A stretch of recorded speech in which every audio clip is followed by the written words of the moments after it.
हाय दोस्तों। तो दोस्तों এখন বাজে ভোর 5:30 আর আমি এখন চলে এসেছি আমাদের প্যানেল রুমে, যেখানে আমরা কাজ করি সেই জায়গায় একটা রুম আছে। সেই রুমে এসে আমি এখন দ্বিতীয় চ্যানেলের ভিডিও শ্যুট করছি। আর এই দেখো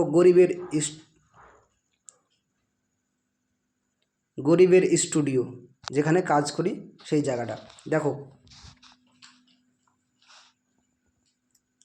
এই জায়গায় আমি প্রতিদিন রাতে ভিডিও শ্যুট করতে আসি, কারণ কি এই রুমটায় যথেষ্ট লাইট আছে আর যথেষ্ট লাইট ভালো। আর এখানে সঙ্গে সঙ্গে যে ভয়েসের কোয়ালিটিটাও খুব সুন্দর হয়, বাইরের কোনো আওয়াজ ঢোকে না এখানে, যার কারণ এখানে ভিডিওটা খুব সুন্দর হয়।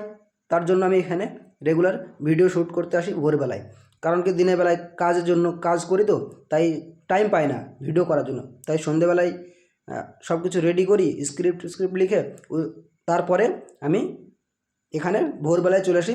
4-4:30 সময় এসে এখানে ভিডিও শ্যুট করি। তারপরে সারাদিন কাজের ফাঁকে ফাঁকে ভিডিওটা এডিট করে সব কিছু রেডি করে সন্ধে 5:30-6টার মধ্যে আপলোড করে দিই।